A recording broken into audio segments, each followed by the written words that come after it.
Students, today we will do next topic of chapter 5 magnetism, that is current loop as a magnetic dipole.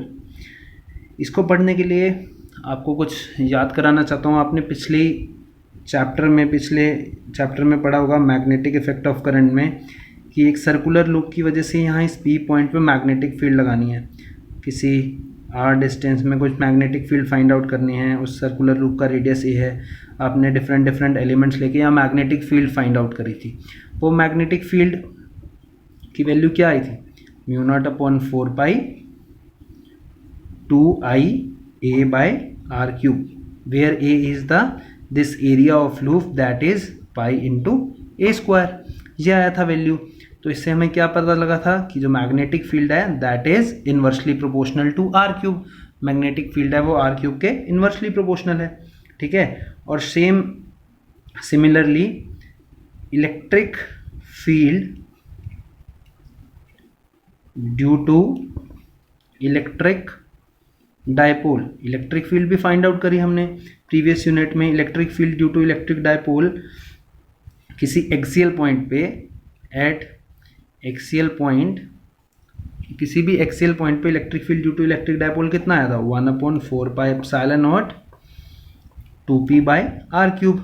तो इससे भी हमें पता लगा था जो इलेक्ट्रिक फील्ड वेरी कर रही है that is inversely proportional to r cube. तो जब हम इन दोनों को कंपेयर करेंगे, ऑन कंपेयरिंग इक्वेशन, इसको सपोज 1 मान लो, इसको 2 मान लो, ऑन कंपेयरिंग 1 and 2, तो ये इलेक्ट्रिक डायपोल है. दैट मीन्स ये जो करंट कैरिंग लूप है ये भी एक तरह का इलेक्ट्रिक डायपोल है जो कि 1/r क्यूब से वेरी कर रहा है. तो कंपेयर करने पे पता चला कि ये भी जो करंट कैरिंग लूप है, on comparing current loop act as magnetic dipole. अब ये मैग्नेटिक डायपोल है तो इसका कुछ डायपोल मोमेंट होगा ना. क्या होगा इसका डायपोल मोमेंट? तो डायपोल मोमेंट इसका होगा is given by that current into area of loop, जब तक इसमें एक सिंगल टर्न है. अगर इसमें suppose n number of turns हैं, बहुत सारी टर्न्स हैं, जैसे हम सोलेनॉइड की बात करते हैं, अगर ये बहुत सारी टर्न्स हैं तो इसका डायपोल मोमेंट क्या होगा? एक टर्न की वजह से जो डायपोल मोमेंट है i इंटू ए, और अगर n टर्न्स हैं तो कितना होगा? n into I into A. किस लिए? जब if we have n turns of circular coil, जब सर्कुलर कॉइल का n टर्न्स होगा तो डायपोल मोमेंट कितना होगा? n into I into A. और अगर इसको हम वेक्टर के फॉर्म में लिखेंगे तो वेक्टर के फॉर्म में हमें डायरेक्शन बताना पड़ेगा. तो इसका डायरेक्शन क्या होता है? आपको इसको दूसरी तरह से भी समझ सकते हैं कि सपोज अभी इसी में से देखिए, यहाँ पर करंट फ्लो हो रहा है इस एंटी क्लॉकवाइज डायरेक्शन में, तो यहाँ पर मैग्नेटिक फील्ड होगी. आपने इसमें देखा था इसमें मैग्नेटिक फील्ड कैसे जाती है? ए यूं करके जाता है. ये मैग्नेटिक फील्ड की डायरेक्शन होती है. ठीक है. यहाँ मैग्नेटिक फील्ड की डायरेक्शन इधर. तो जब ये एंटी क्लॉकवाइज है, और हमने क्लॉक रूल पढ़ा है, एंटी क्लॉकवाइज का मतलब क्या होता है? This n represent anti clockwise. That means जो ये फेस है, ये फेस क्या हो गया? नॉर्थ फेस हो गया. और अगर हम इस साइड से देखेंगे, लेफ्ट साइड से देखेंगे, तो ये फेस, इधर वाला फेस कौन सा हो गया? साउथ हो गया. क्लॉकवाइज दिखेगा इसमें, साउथ फेस हो गया. तो मतलब एक करंट कैरिंग लूप जो है उसमें इधर नॉर्थ है, इस साइड साउथ है. ठीक है ना. इस साइड नॉर्थ हो गया, इस साइड साउथ हो गया. तो एक नॉर्थ साउथ क्या बन गया? एक तरह का डायपोल बन गया ना. ये बार मैग्नेट में क्या होता है? नॉर्थ साउथ पोल होता है, और बार मैग्नेट भी एक डायपोल की तरह काम करता है, मैंने आपको बताया. तो यहाँ नॉर्थ हो गया या साउथ हो गया. ठीक है. दूसरी तरह से एक और वे से ऐसे समझ सकते हैं कि जब ये एंटी क्लॉकवाइज डायरेक्शन में करंट है तो मैग्नेटिक फील्ड किससे बताएंगे हम? राइट हैंड थंब रूल से. राइट हैंड थंब रूल क्या कहता है? If we curl the fingers of our right hand in the direction of current, then the extended thumb gives the direction of magnetic movement. जब ये हमारे को curl, fingers का curl हमारे को डायरेक्शन बताएगा करंट का, तो हमारे को थंब क्या बताएगा? मैग्नेटिक मूवमेंट का डायरेक्शन. तो अगर हम इसको वेक्टर की फॉर्म में लिखेंगे तो मैग्नेटिक मूवमेंट किससे रिप्रेजेंट कर सकते हैं हम? अगर n टर्न्स हैं तो n into I into A into N cap vector. N cap vector मतलब normal to this circular loop. अगर हम सर्कुलर लूप को आप बुक्स में देखेंगे ऐसे बना होगा, ऐसे बनाए तो ये एंटी क्लॉकवाइज डायरेक्शन में मूव कर रहा है। अगर एंटी क्लॉकवाइज डायरेक्शन में करंट मूव कर रहा है तो आपका ये क्या होगा, नॉर्थ फेस होगा, ठीक है, और इसके बैक साइड में क्या होगा, साउथ फेस होगा, और इसका मैग्नेटिक मोमेंट का डायरेक्शन क्या होगा, नॉर्मल टू दिस लूप। ये आपका मैग्नेटिक मोमेंट का डायरेक्शन होगा। तो इससे हमें पता लगा कि ये जो करंट कैरिंग लूप है ये एक मैग्नेटिक डायपोल की तरह भी काम कर सकता है, जिसका कुछ डायपोल मोमेंट है, that is given bye I into A, current into loop area, ठीक है। और इसमें जो है हमारे पास इस तरह से भी हम बता सकते हैं कि जो लूप है इसमें एक फेस नॉर्थ है, एक फेस साउथ है, क्योंकि करंट यू मूव कर रहा है। तो जब भी हमारे पास नॉर्थ साउथ पोल्स हैं, दो पोल हैं, तो हम उसको एक डायपोल की तरह भी ट्रीट कर सकते हैं, ठीक है। और मैग्नेटिक मोमेंट का, इससे अगर हम SI यूनिट निकालेंगे तो मैग्नेटिक मोमेंट की SI यूनिट क्या होगी, SI unit of magnetic moment, SI unit का मैग्नेटिक मोमेंट का SI यूनिट क्या होगा, current is in ampere, area is in metre square, so SI unit of magnetic moment is ampere metre square. इसको हम और भी तरह से डिफाइन कर सकते हैं। कैसे डिफाइन कर सकते हैं, it is defined as the magnetic moment associated with 1 turn. अगर हम n को 1 ले लें और एरिया 1 मीटर स्क्वायर हो जाए और करंट का हो जाए 1 एम्पियर। आपने 11th क्लास में भी डिफरेंट डेफिनेशंस ऐसे लिखी थी ना। हमें कुछ भी मैग्नेटिक मोमेंट की डेफिनेशन लिखनी है तो हम क्या लिखेंगे, जब हम मैग्नेटिक मोमेंट क्या है ये, जब हम 1 टर्न लूप एरिया जिसका 1 मीटर स्क्वायर है और उसमें 1 एम्पियर करंट फ्लो हो रहा हो तो उसका मैग्नेटिक मोमेंट कितना हो जाएगा, 1 एम्पियर मीटर स्क्वायर, ठीक है। अगर हम इसको लिखें तो कैसे लिखेंगे, it is defined as the magnetic moment associated with 1 turn loop of an area 1 metre square where a current of 1 ampere is flowing through it. इसको मैं अपने नोट्स में भी दे दूंगा, आपके नोट्स में लिखा रहेगा ये। तो ये है current loop as a magnetic dipole. इसके बाद जो हमने नेक्स्ट टॉपिक पढ़ना है that is magnetic dipole moment of a revolving electron. अब जैसे कि हमने पढ़ा अभी करंट कैरिंग लूप एक तरह का मैग्नेटिक डायपोल की तरह एक्ट करता है, ऐसे ही एक कुछ इलेक्ट्रॉन अगर रिवॉल्व कर रहे हैं तो वो भी एक मैग्नेटिक डायपोल की तरह ही एक्ट करता है। अब आप देखिए, आपने बोहर्स मॉडल पढ़ा होगा ना, बोहर्स मॉडल में क्या था, देयर इज अ न्यूक्लियस के अराउंड एक इलेक्ट्रॉन रिवॉल्व कर रहा है सर्कुलर ऑर्बिट में। कोई इलेक्ट्रॉन, यहाँ इलेक्ट्रॉन है, ये रिवॉल्व कर रहा है सर्कुलर ऑर्बिट में। इस सर्कुलर ऑर्बिट का सपोज जो रेडियस है दैट रेडियस इज r, और ये सर्कुलर ऑर्बिट में जो इलेक्ट्रॉन है इसकी कुछ वेलोसिटी है v, ठीक है।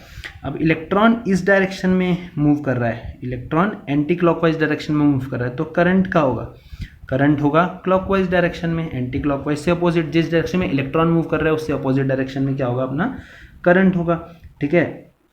तो अब हम देखते हैं कि ये भी करंट कैरिंग लूप जो इलेक्ट्रॉन रिवॉल्व कर रहा है सर्कुलर रूप में, ये भी एक मैग्नेटिक डायपोल की तरह काम करता है। और हमें कैसे पता चलेगा, अगर हम इसका मैग्नेटिक मोमेंट फाइंड आउट कर लें, ठीक है। तो इसका मैग्नेटिक मोमेंट फाइंड आउट करने के लिए क्या करेंगे डेरिवेशन में, सिंपली कि एक हम इलेक्ट्रॉन कंसीडर करते हैं एंटी क्लॉकवाइज डायरेक्शन में मूव कर रहा है, जिसका रेडियस क्या है, रेडियस इज r, और उसका जो स्पीड है that speed is v and is moving in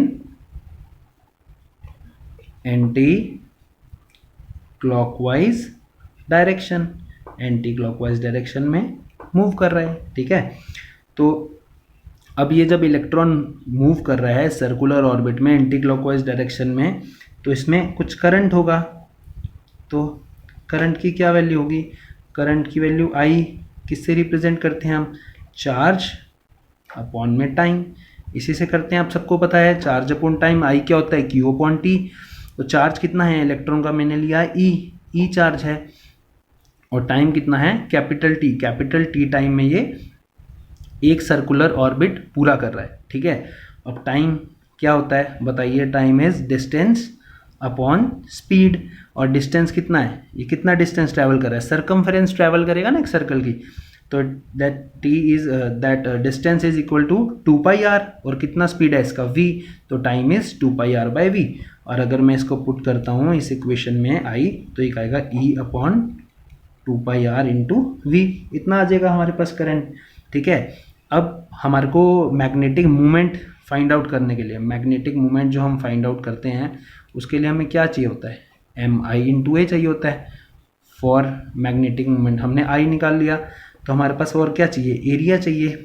इस लूप का कितना एरिया होगा, इस लूप का कितना एरिया होगा, पाई आर स्क्वायर, ये एरिया होगा इस लूप का, पाई आर स्क्वायर। ठीक है, तो जो इसका मैग्नेटिक मोमेंट होगा, जिसको हम ऑर्बिटल मैग्नेटिक मोमेंट भी बोलते हैं, क्यों, क्योंकि ये ऑर्बिट में मूव कर रहा है, बोहर्स ऑर्बिट में मूव कर रहा है, तो इसका जो ऑर्बिटल मैग्नेटिक मोमेंट है, जो इसका ऑर्बिटल मैग्नेटिक मोमेंट है, ऑर्बिटल बोला है, ऐसे स्पिन मैग्नेटिक मोमेंट भी होता है, आपको अभी 12th क्लास में इसके बारे में नहीं पढ़ना। जब इलेक्ट्रॉन स्पिन भी करता है अपनी एक्सिस पे तो उसका स्पिन मैग्नेटिक मोमेंट भी होता है, बट अभी हमें जो 12th क्लास में पढ़ना है आपके सिलेबस में, that is orbital magnetic moment, and this is given by mu L से लिखते हैं इसको, mu L I into A. Magnetic moment यही होता है ना, आई इंटू ए, वाई एम की जगह बस इसको ऑर्बिटल मैग्नेटिक मोमेंट को डिनोट करते हैं म्यू एल से, और आई इंटू ए क्या हो गया, what is I, e v by 2 pi r, ये हमारा आई है, और एरिया क्या था, पाई आर स्क्वायर, ये एरिया है। जब ये एक आर से एक आर कैंसिल हो गया तो ये क्या बचा, ई वी, और पाई से पाई भी कैंसिल हो गया, ई वी आर बाई 2, तो ये मेरा आ गया ऑर्बिटल मैग्नेटिक मोमेंट। मतलब जो इलेक्ट्रॉन रिवॉल्व कर रहा है सर्कुलर ऑर्बिट में, बोहर्स ऑर्बिट में, उसका वो एक मैग्नेटिक डायपोल की तरह एक्ट करता है, और जिसका magnetic moment is given by e we are by 2। अब इस मैग्नेटिक मोमेंट की अगर मैं डायरेक्शन बताना चाहूँ तो क्या होगी, इलेक्ट्रॉन ऐसे मूव कर रहा है एंटी क्लॉकवाइज, तो करंट ऐसे है, तो इसकी डायरेक्शन क्या होगी, डाउनवर्ड डायरेक्शन होगी ना। अगर हम राइट हैंड थंब रूल से देखिए, करंट ऐसे और डायरेक्शन डाउनवर्ड, हमने यही पढ़ा था करंट की, और एरिया ऑफ लूप उसकी डायरेक्शन क्या होगी, n cap direction, outward normal to the circular loop, downward direction में होगी। ठीक है, तो इसकी डायरेक्शन कितनी होगी, mu l is acting downwards direction में होगी ना, इस डायरेक्शन में होगी, नीचे की डायरेक्शन में, म्यू एल की डायरेक्शन, म्यू और सबस्क्रिप्ट में एल, म्यू एल की डायरेक्शन डाउनवर्ड डायरेक्शन में होगी। ठीक है, अब हम यहाँ तक तो है मैग्नेटिक मोमेंट। अगर हम इसको किसी और कॉन्सेप्ट से भी जोड़ना चाहें तो हम क्या बोलेंगे, अगर हम एंगुलर मोमेंटम फाइंड आउट करेंगे, एंगुलर मोमेंटम किसी भी इलेक्ट्रॉन का एंगुलर मोमेंटम कितना होता है, angular momentum is given by l, that is equal to mass of electron into v into r, यही पढ़ा था आपने 11th क्लास में एंगुलर मोमेंटम। और उस एंगुलर मोमेंटम की डायरेक्शन क्या होगी, r cross v. R cross v कहाँ है, this r and this v, r cross v की डायरेक्शन क्या होगी, अपवर्ड, नॉर्मली आउटवर्ड, ये एल की डायरेक्शन होगी, so l is acting upward और आउटवर्ड, कुछ भी बोल सकते हैं इसमें। ठीक है, एल इज एक्टिंग अपवर्ड, और जब मैं इन दोनों को डिवाइड करूँगा, इसको हम सेकेंड इक्वेशन बोलते हैं, इसको फर्स्ट इक्वेशन बोलते हैं, तो अगर मैं म्यू एल बाई एल निकालता हूँ तो कितना आएगा, E we are by 2 into M V R, तो मेरे पास ये कितना हो गया, E by 2m E, so mu L by L is equal to E by 2m E, that is some quantity which is called, that is some ratio actually, that is called gyromagnetic ratio, that mu l by l is equal to e by 2me, that is gyromagnetic ratio। और इसकी अगर हम vectorially बात करें, vectors में बात करें, तो म्यू एल की डायरेक्शन अगर लेंगे तो क्या है, म्यू एल क्या है, एल से अपोजिट है, तो ये क्या आएगा, E by 2me into L, minus sign depicts the direction. ठीक है, डायरेक्शन बताएगा। अब हमने बोहर्स क्वांटाइजेशन रूल पढ़ा होगा आपने केमिस्ट्री में, हम फिजिक्स में भी इसमें लास्ट के चैप्टर्स में पढ़ेंगे बोहर्स थ्योरी। आपने बोहर्स क्वांटाइजेशन कंडीशन पढ़ा होगा।